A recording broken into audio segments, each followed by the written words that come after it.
Tonight's guest is the kind of New Yorker who makes you fall in love with the city all over again. If you've taken a yellow cab recently, you've probably seen him introducing viral videos of the week. If you're on TikTok or Instagram, you've likely watched his nostalgic New York stories that have garnered hundreds of millions of views. And if you're really paying attention, you've noticed how he's redefined what it means to be a creative entrepreneur in the digital age. From humble beginnings, making comedy skits with his best friend, to producing platinum records with French Montana, to becoming one of only 10 creators nationwide, selected for Snapchat's exclusive 523 creator program, our guest tonight has consistently evolved while staying true to his roots. But what makes him special isn't just his content, it's his character. He's turned down opportunities that didn't align with his values, spoken at schools throughout the Bronx about creative entrepreneurship, and built a creative collective called Dreamers House to help other artists succeed. Today, he's working with some of the biggest brands in the world, from Major League Baseball to Rock Nation, while keeping it real with his signature, "Yer." That's becoming a rallying cry for New York culture. Please welcome to FAM the Emmy Award-winning Ferris Wheel J, everybody. Yeah, that must feel good. Emmy Award-winning Ferris Wheel J. Not just any Ferris wheel to you. So, Ferris Wheel J, your name has roots in Coney Island. You're from Brooklyn. Would love to kind of get a sense of your upbringing. Take us back to growing up in Brooklyn and how that inspired your comedic bent. So I actually want to do something before I actually give you that answer. I want everybody to close their eyes for a few seconds and take a real good deep breath. Everybody close their eyes. Take that deep breath. Let it out. So I'm someone that suffers from severe anxiety. I do that a lot, and I breathe a lot more.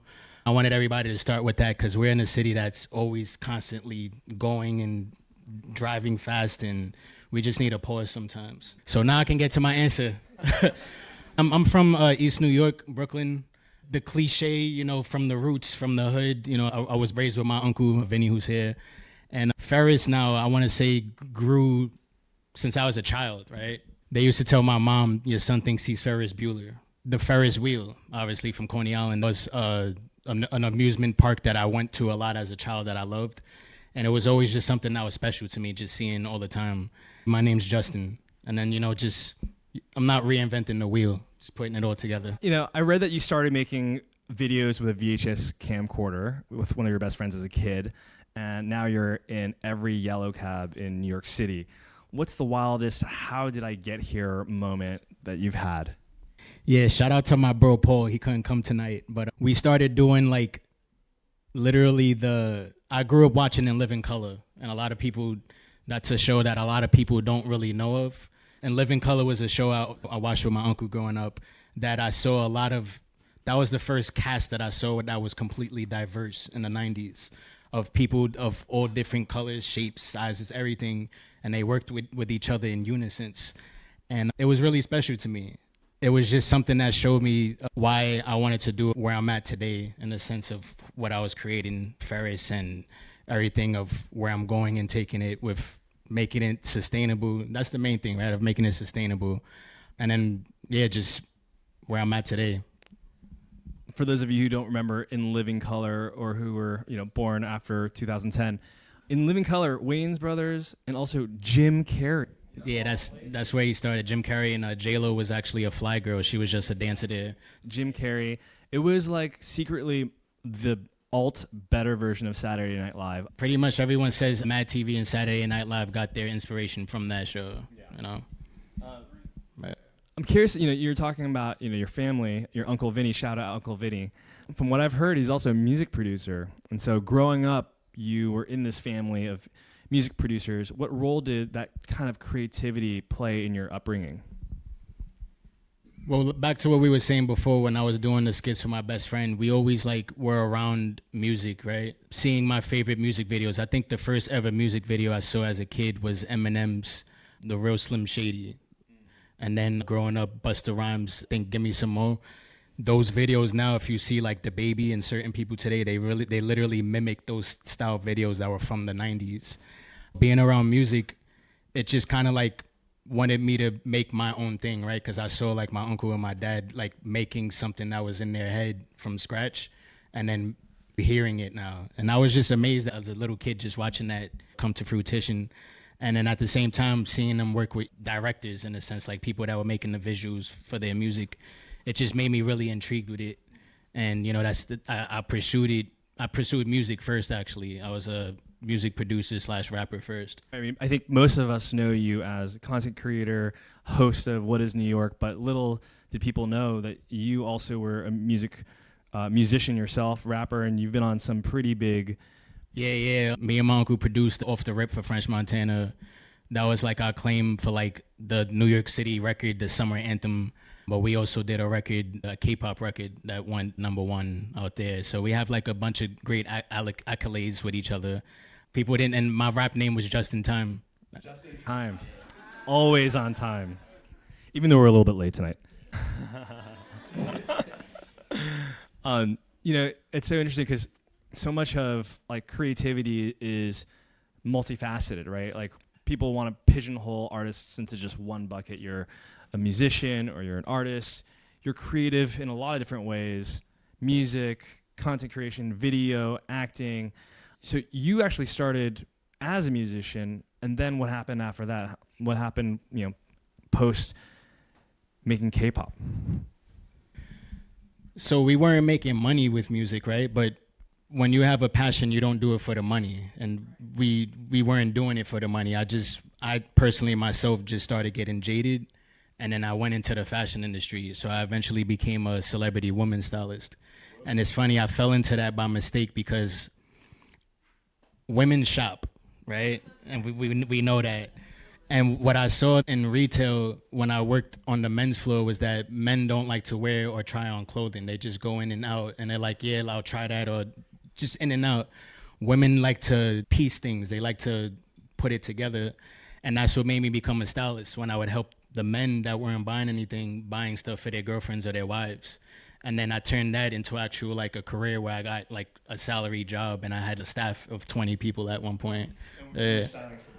Yeah, I was the celebrity stylist in the store. So I had a staff of 4 other stylists, and I was the celebrity stylist that whenever a celebrity came in, I took them right away. I've got to know, what was your craziest celebrity styling moment? The craziest one was Heidi Klum. And this is why I tell people, the most richest people, right? I learned that rich people act broke and broke people act rich, right? So I saw someone come in, and this is the first thing they teach you, is not to look at people and assume things, right? So this woman walked in, you know, glasses, a white tee, you know, just dirty sneakers. Everyone kept not trying to help her for some reason. I felt like it was cause how she looked. And I'm like, oh, excuse me, you need help? And she was like, yeah, like no one was coming to me. Can I have that whole side? And I'm like, you mean size? She's like, I thought she needed a size. She's like, oh, no, I want that side of the wall. And a size, she was shopping for her in Seal. So it was crazy that she told me. And then she went down to the men's floor, spent $10,000, spent $15,000 on the top floor. And that was the first week I was at that job. Oh, wow. Wait, Heidi Klum was the Kiss from the Rose? That's amazing. Yeah. And so you were styling Heidi Klum, among other people. Thankfully, you weren't lighting anyone's hair on fire. Yeah. And then what happened? Like, how did you go from music producing to styling Heidi Klum? I mean, you've had sounds like a million creative jobs. Yeah, when people say that term, jack of all trades, master of none, I learned to master all of them over like the last decade, because I didn't want to be that person that when someone asks you, oh, so what do you do? I do it all, right? So it's like, I never wanted to always be that person, because I was that person. Now when people ask, what do you do? All the industry people that I work with and that I'm spoken to and stuff like that, I'm a creative director, right? I'm a brand strategist, because even though people know me as a content creator or influencer, which I hate that term, because there's people, right, that probably have no social media that could speak to everyone here and influence everybody, right? And that's why I don't like that term influencer. That's my main thing, is just knowing my value of what I do. And the value of making videos is something that you've learned the hard way, it sounds like. You had a viral video that hit 125 million views, but I heard that you only made $500 from that video. Can you walk us through that moment and what it taught you about the industry? Yeah, that's why it kept me like staying in retail when I was going viral at the time, because I actually lost my job for the first thing that I did that went viral. But it was a video, right? It was, if anyone's familiar with Myrtle Broadway, that's a stop where the J&M train stop. That's where my viral video was at. I was on the phone, and there's an area called the St. Mark's Hotel. It's that glass there. It was a very, very massive video that I did. And what I learned was how to use awareness. But then at the same time, how I didn't want to be that person known and be broke at the same time. And when that video came out, it changed my life in many of different ways. But I was the one that had to make it into sustainability. And I only made $500 from it because no one was tagging me. And that's one thing that I stress to people of simply tagging a brand or a person that's working with you. If they're not getting paid, that's monetary value to them.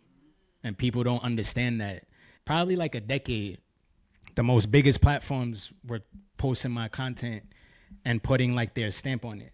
So like brands were literally putting like their logo on it with my face there. And I wasn't getting paid. I wasn't getting hit up. I wasn't getting anything. And I had like friends and family like, oh, you see this? And I'm like, yeah, I'm over it. But Rob Derrick and his team from Ridiculousness were the only people that hit me up on Twitter. They hit me up and they were like, is this your video? Like, we feel like it is because we see you and we did our homework. And I was like, thank you for reaching out. And they gave me a quick $500 to put me on Ridiculousness. Wow. But then from that video, I use it as of like telling brands, like, I could do a video, right, that'll get millions of views, but what's the purpose for your, why do you want that awareness for? What is it going to equivalent to sales? Are you going to get customers that follow you? Are you going to get people intrigued? There's a lot of factors into it of why I also tell people don't use that term viral. Yeah. So, do you remember the first video you posted or when you started just experimenting with posting videos as just a format of creativity? You were doing music, you were being creative musically, then you were being creative with other people's hair. And at what point were you like, you know what, I want to be creative, making videos, making content? So same thing, I was with my bro Paul. I was doing these videos that's called like I'm Single. And it was basically, it was these videos I was doing of like me at like these fun, extravagant things. And I'm like, oh babe, like that is great, right? And the camera would pan and there would be no one there and it'll come back to me and I'll be like, oh, that's right, I'm single.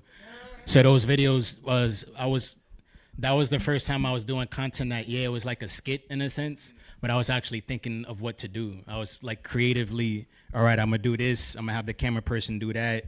And then once that hit, that's why I tell people when you see like even people that do certain songs or certain videos, they don't do that same style continuously. Not to say oversaturate yourself, but like I said earlier, you're not reinventing the wheel. If something worked the first time, why aren't you trying it again? Yeah. So when I did it the 8th time, I figured it was already working, that it was already 8 times that it was working in, that I just got tired of it. So I went on to the next thing.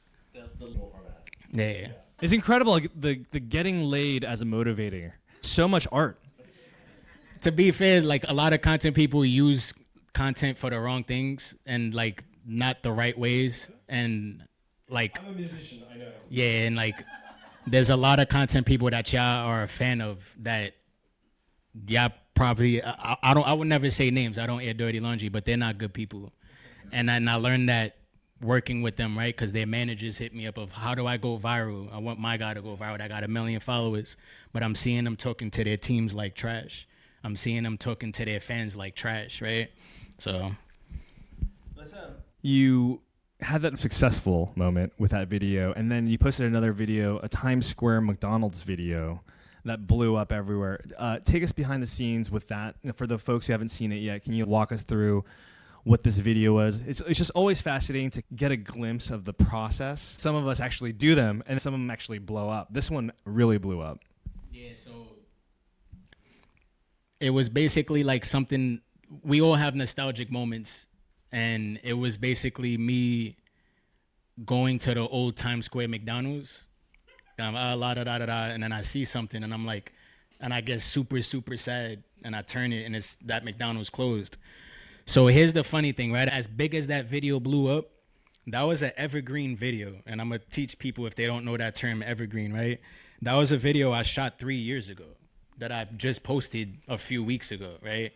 Now, evergreen is something that Snapchat taught me, and that's the term that it's content that you shoot that's not themed, doesn't have a weathering to it, doesn't have a season to it, and you can post any time of the year round, right?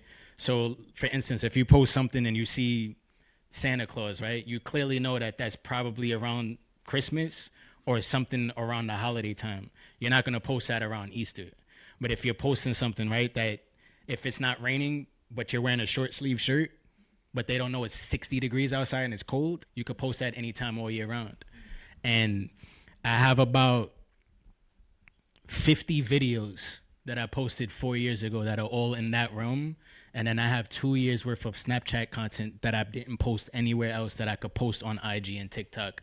Yes, it was making content, like I said, that was evergreen, that I know I could post on Snapchat 2 years ago. I could post it today.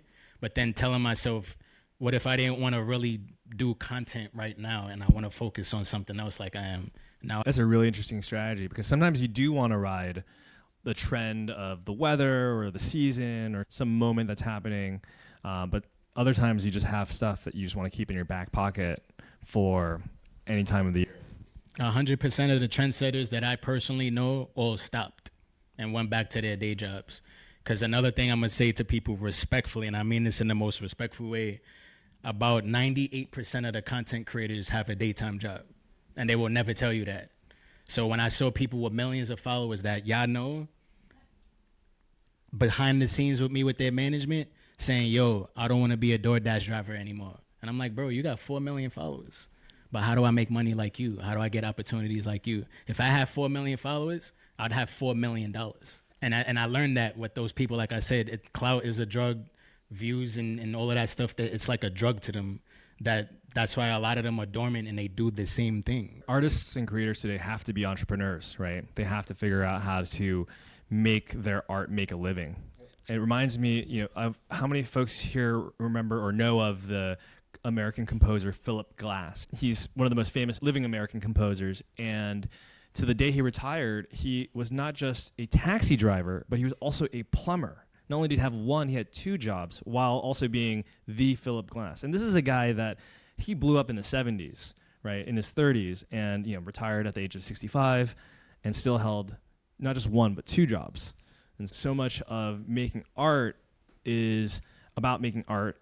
And oftentimes I think people conflate making art with making money and make art for the money when they should make money for the art. Kate, how can you make your art make money? That's why the industry is completely so oversaturated, because everybody thinks they can do something. And I'm not against anyone thinking they could do something. But then now when you try to act like you're someone that was doing it for a decade plus or has, credibility and things like that, there's no genuine, and you're not doing it with the right way. It's not organic. So I took my time, right? I took my time to do my craft and then monetize from it. Because like I told people, I wasn't trying to make money from it. I legit was just having fun.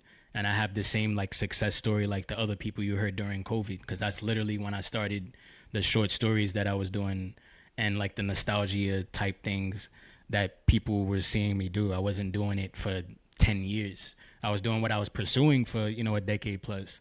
But the content that I'm doing now and the partnerships and brands that I work with is all since COVID. Yeah. It's so interesting how media has evolved from the In Living Color days, where it was really this big set of gatekeepers who you had to do auditions, you had to do all sorts of things to get an audition at the show and to get onto the show to get seen by people on television. And now everyone has access to their phones, a camera, the internet. Everyone can be a content creator, but at the same time, now the market's flooded with more content creators, and it just becomes that much harder to break through the noise.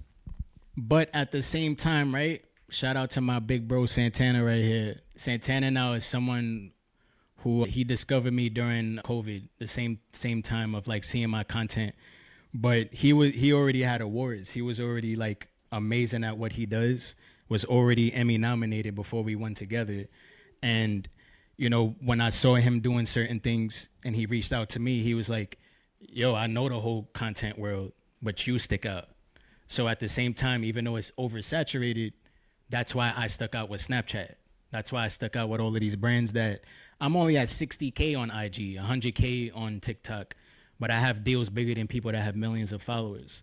And I say that respectfully too, because like I said, you know, like I don't do this for the money. I do it because I want people to learn things and just experience things that I know as a person of color, other people didn't have that opportunity. Because you used the word earlier, which is gatekeeper, right? Yeah. The gatekeeper slayer, right? Yeah. I'm literally, I promise you, I look for gatekeepers, right? And I told my uncle this probably like a few months ago. I'm not gonna mention the record label, right? But it was a label that, you know, we were just shopping our music and trying to get placements and stuff like that as a music producer. A few months ago, I have a meeting with the same label because his boss hit me up, and I'm not there for music. I'm there for as a creative director to help one of their artists come up with a creative for their brand. And when we made eye contact, his jaw dropped like the mask. And I'm like, one thing I learned was not to burn bridges, because I believe that if I meet someone in 10 years, now you're gonna pay me, right? Now you're gonna quadruple, like now I'm gonna see if it benefits me to want to work with you. And when I saw this person, a part of me wanted to just just be that New Yorker in me, right? Because I had on Tim's, right? But at the same time, I say, yo, bro, how you been? Oh, yo, it's good seeing you. Everything, yeah, I'm good, bro. Oh, yo, your boss hit me. I gotta go though. Walked off, right? He was in my DM while I was in that meeting. Literally in my DM. I checked my DM while I was there and he DM'd me, right? And I'm like, I didn't open it. I didn't care to. But then at the same time, I learned when I move in that path of, you know, just being myself, we're good to go. And again, with Santana, you know, my Uncle Vinny, my girl, Paul, I got a very small team of people that I don't really need a lot of people. Even my guy, Anthony, is here. He's someone that's been around like since I was a kid that just supports me as a big bro. He's not even in the industry. And I learned a lot from him just as a mentor being older than me. Like this, it's when you find those right people in your life, that's when you really succeed. That's beautiful. That's really mature of you also, because I would have been like, I got you, motherfucker. So, you know, we're starting making content, really funny content, purely for entertainment. But at some point, you shifted to making content that, in your words, you want to make people feel good. Tell us a little bit about that pivot in changing your format, because, you know, so many of us who are aspiring artists, we understand the game, right? We have to make content, and so much of it is about figuring out what's our format, what's our voice. You found a voice, and then you decided to actually change that, which is actually a pretty big risk. So can you talk a little bit about shifting from wanting to just purely entertain people to making people feel good? So a multi-millionaire asked me one simple question. He said, why do you want to do what you do? And I didn't know how to answer it. And I was like, damn, that was a crazy question.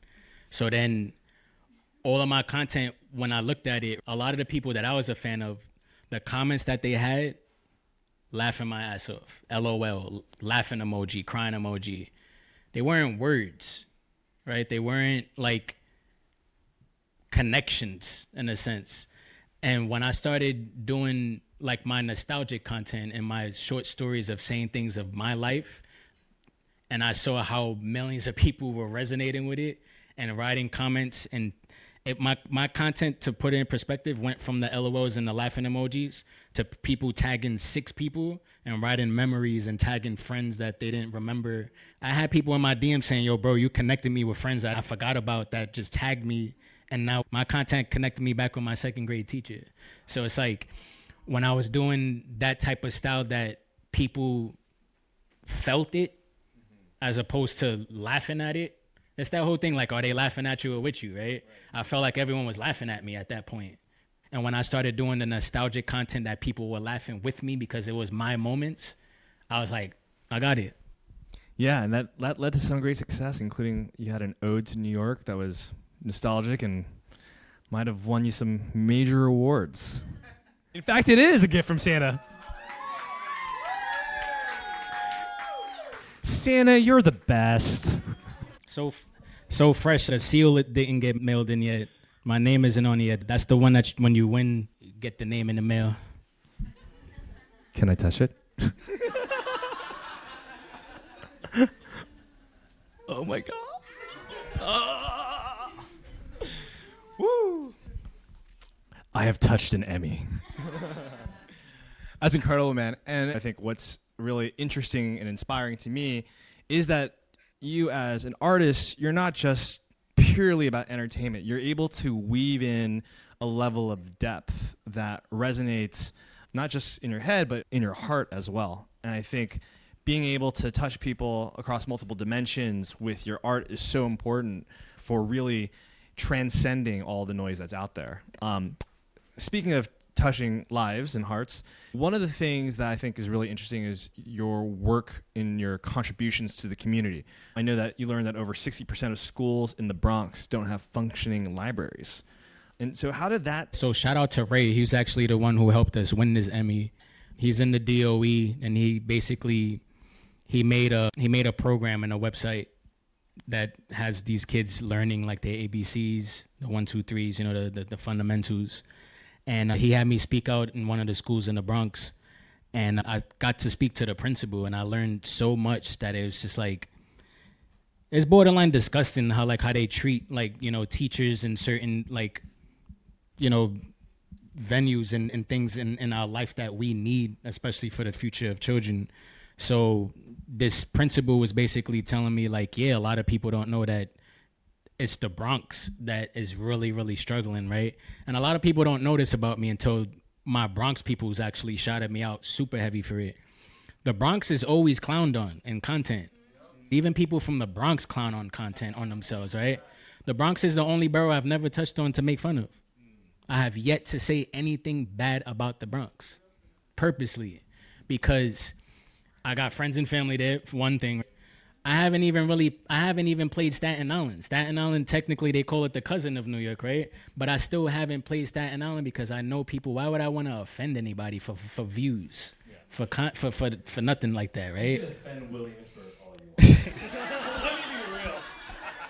Well, they did try to call Bushwick East Williamsburg at one point, so let's not get there. I'm from Bushwick too. Now that you've won an Emmy, now that you're Emmy award-winning Ferris Wheel J, how do you think about, you know, where you go? I'm taking a NYU course in journalism that's run by the Rolling Stone. Yeah, so I have a lot of opportunities right now. I'm doing a lot of hosting things. The end of this month, we were talking about BandLab earlier. BandLab's actually an amazing app that they can help an artist work something from scratch. Shout out Vinny again. He has his beat packs on there as well with BandLab. But yeah, BandLab, Timbaland, I'm gonna do something next month with them as well. That's another partnership that I have with them. And Timbaland is actually very interesting because that was a brand I tried to work for like 10 years ago at the 34th Street store. And now I have a partnership with them. Yeah, the amount of butters I have in my crib. You get a shoe, and you get a shoe, and you get one of the shoes. Yeah, I can't talk too much about it, but all I can say is Nathan's.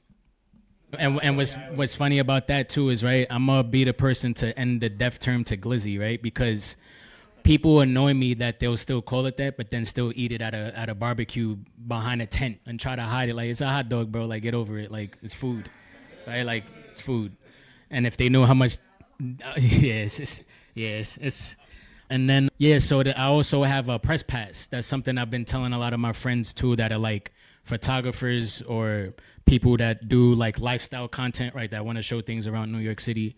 The press pass I have, I can go past police tape, barricades, things like that. So I'm actually cover the Thanksgiving Day parade this year. But I'm gonna wear a suit, so I'm gonna be like an actual reporter. That's why I'm taking the journalist class. Yeah. Can I suggest a suit idea? I actually have it, but you can tell me a suit. Yeah. I just want to get creative. Let's just brainstorm. What if you were a turkey leg, and then your buddy Santana was another turkey leg, and then your uncle was the turkey without the legs, and you guys just all came together like a transformer? A transformer. Better Halloween costume for a thruple. So, you know, for the thruples in the audience, you know, credit me for that one. Awesome, man. This has been amazing. I think a big part of what we try to leave folks with here at FAM is just what are some of the biggest things that you've learned or have been most impactful and inspiring to you on your journey? And how else can we win an Emmy? So I think the biggest thing I could leave with everybody here is just be true to yourself first before anything, right?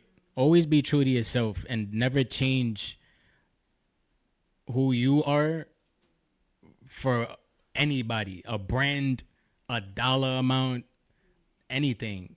Because once you start doing that, you start losing your actual brand and your awareness and who you were to begin with. And once you lose that, then you turn into all of those bad other content people and those people that are literally just doing it for clout, that still jump on the train tracks, that know that these kids are dying watching their content, and they still do it as grown-ass men and women. Personal friends that have called me like, yo, bro, do we got beef? I'm like, bro, there's no beef, right? But when I was talking to my girl, I was like, why am I seeing certain things that's triggering my anxiety? Why am I seeing things that kids are watching and they're getting hurt from watching it, right? So I just stay away from it. Yeah. That's awesome, man. That's beautiful. And on that note, stay true to yourself, everybody. So to be fair, Santana even knows, because it was years since he was nominated again. It's something that's very hard. Vinny, all of us didn't believe that it was going to happen. Once you find your niche in what you do, make sure there's no trends behind it. Make sure it's, I know it sounds cliche to say it's original and all of that other stuff, but really take your time and don't use AI. Yeah, don't use AI. Don't use AI. Unless, like we were talking about it, use AI as like a little bit of an assistant in a sense, but don't use, we're original. And that's interesting. It's interesting because AI is going after so many verticals in art, right? It's like as a musician, I'm seeing these AI music programs pop up and I'm just like, oh my God, that's going to be decent in a couple of years and pretty good in 10 years.